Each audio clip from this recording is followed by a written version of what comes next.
చేయవచ్చు, ఎన్ని చేశాను. పని తప్ప నాకు వేరే ఏమీ తెలియదు, వేరే అలవాటు కూడా లేదు.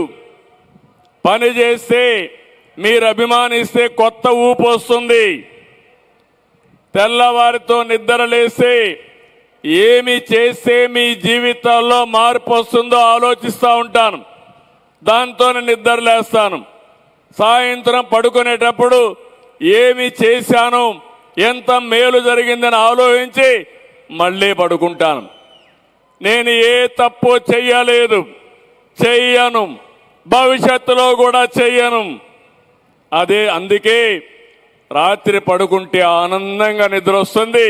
మళ్ళీ తెల్లవారితో లేచి బాడీని ఛార్జ్ చేసుకుని మళ్ళీ మీకోసం పనిచేయడం తప్ప వేరే నాకు తెలియదని చెప్పి మరొకసారి మీ అందరికీ విజ్ఞప్తి చేస్తున్నా. నాకు కూడా ఒక కుటుంబం ఉంది. 35 సంవత్సరాల కంటే ముందు ఆలోచించాను. నా కుటుంబం రాజకీయాల ద్వారా వాళ్ళ జీవనోపాధి ఉండకూడదని ఆలోచించాను. స్వశక్తిగా ముందుకు పోవాలని ఆలోచించాను. దేశంలో ఎవరు చేయని విధంగా 30 సంవత్సరాల కంటే ముందు ఒక హెరిటేజ్ సంస్థ పెట్టాను. అది కుటుంబ సభ్యులు చూసుకుంటున్నారు.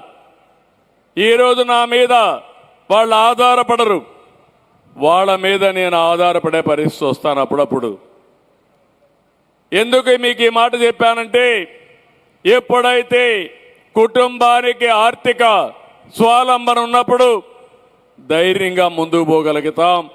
ఆ ధైర్యమే నన్ను నడిపిస్తా ఉందని చెప్పి నేను మీ అందరికీ విజ్ఞప్తి చేస్తున్నా. మొట్టమొదటి రోజుల్లో మా సతీమణి ఎన్టీ రామారావు గారి కుమార్తె అయిన వ్యాపారానికి పోమంటే నాకు వ్యాపారాలు తెలియవు, నేను పోనన్నారు. నేను చెప్పాను, కాదు, నేను రాజకీయాల్లో ఉన్నాను, నేను ఫైనాన్స్ మినిస్టర్ అయ్యాను, ఈ సమయంలో నువ్వు పోకపోతే వేరే వాళ్ళని నమ్ముకుంటే ఇబ్బందులు వస్తాయి, వెళ్ళమంటే అతి కష్టం మీద వెళ్ళింది. అప్పట్లో లోకేష్ చిన్న చదువుకుంటున్నాడు. అప్పటి నుంచి వెళ్ళి కంపెనీని ఎక్కడికక్కడ నడిపించింది.